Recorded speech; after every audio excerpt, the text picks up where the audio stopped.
Catatan performa ujung tombak skuad Garuda pilihan Sintayong. Dari 28 pemain yang dipanggil untuk menjalani pemusatan latihan, 4 diantaranya merupakan seorang striker. Sintayong memilih Ilyas Mahsojevic, Muhammad Rafli, Deddy Sulistiawan, dan Ramadan Sananta untuk bersaing mendapatkan tempat sebagai ujung tombak skuad Garuda. Ilyas Mahsojevic menjadi yang tertajam di antara ketiga pemain lainnya. Bersama dengan Bali United, pemain asal Montenegro tersebut telah mencetak 7 gol dan 1 assist dalam 11 laga. Hal itulah yang membuat namanya dipanggil Sintayong untuk menggantikan Dimas Derajat yang sedang mengalami cedera. Ramadan Sananta sendiri menjadi kedua tertajam setelah Ilyas Mahsojevic. Meskipun masih berusia 19 tahun, wonderkid PSM Makassar tersebut telah mencetak 3 gol dari 7 laga yang telah dijalani. Selain itu, Ramadan Sananta juga berhasil membawa PSM Makassar konsisten di papan atas Liga 1 musim ini. Sementara itu, Deddy Sulistiawan telah mencetak 2 gol dan 2 assist dari 10 laga bersama dengan Bayangkara FC. Bukan hanya sebagai predator utama, Deddy juga dibekali kecepatan yang memberi kesempatan untuk membuka ruang pertahanan lawan. Alasan tersebutlah yang mungkin membuat Sintayong memakai jasa pemain berusia 26 tahun tersebut. Di lain sisi, dari semua penyerang yang dipanggil oleh Sintayong, ada nama Muhammad Rafli belum mencetak gol sama sekali di musim ini. Dilansir dari Transfer Market, Muhammad Rafli tercatat telah memainkan 7 laga di Liga 1 musim ini bersama dengan Arema FC.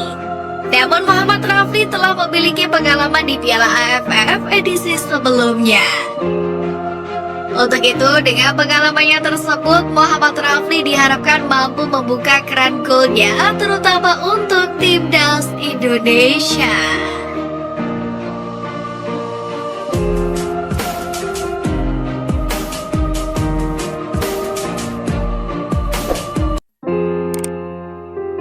Andri Syahputra doakan timnas Indonesia juara Piala AFF 2022.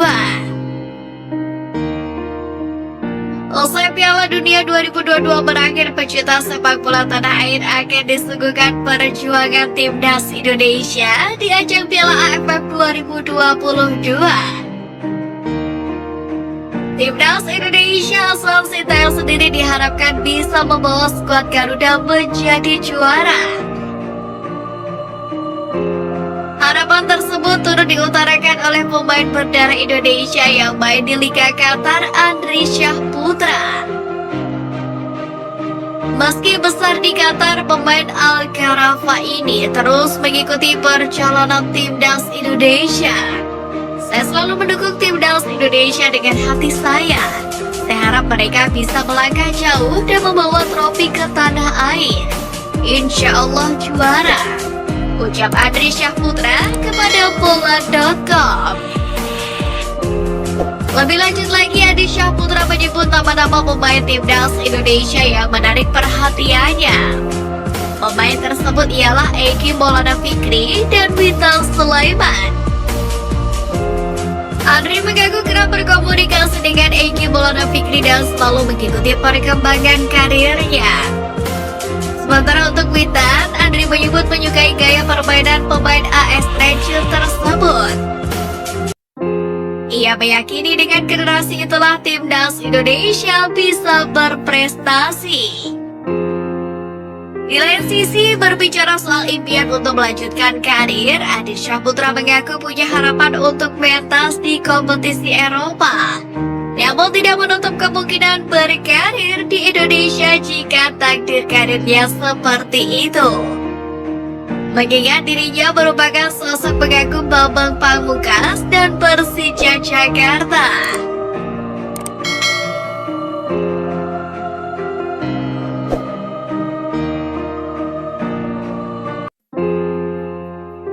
Jebolan Espanyol buktikan diri masih layak dilirik Sintayong.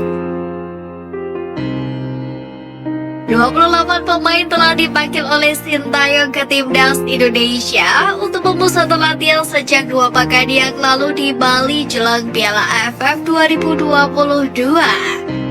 Dalam 28 nama tersebut terdapat sejumlah pemain yang dicoret Sintayong meskipun pada edisi sebelumnya merupakan pemain penting. Evan Dimas adalah salah satunya. Ia merupakan salah satu alumni Timnas Indonesia di Piala AFF 2020 yang lalu, bahkan menyandang sebagai kapten tim. Pada gelaran Piala AFF edisi kali ini, nama Evan Dimas dicoret dari skuad Timnas Indonesia karena dianggap performanya kian menurun. Namun akhir-akhir ini Evan Dimas akan ingin membuktikan jika dirinya belum habis. Di babak terbaru, Evan Dimas membawa Arema FC meraih 2 kemenangan beruntun di lanjutan Liga 1 melawan Dewa United dan Persis Solo. Sebelumnya, jebolan Espanyol B tersebut berhasil mencetak gol dalam laga kontra Dewa United dengan kemenangan Arema FC 2-0. Sebagaimana diketahui, Evan Dimas bukan nama baru di Timnas Indonesia, di mana pemain berusia 27 tahun itu merupakan salah satu bintang Timnas Indonesia sejak level U19. Pada level senior, Evan Dimas sudah ambil bagian di Timnas Indonesia sejak Piala AFF 2014 lalu. Saat itu Indonesia masih dilatih oleh Alfred Riedel. Di Piala AFF 2020 lalu, Evan Dimas tampil cukup bagus. Dia mencetak gol pada 2 laga awal skuad Garuda.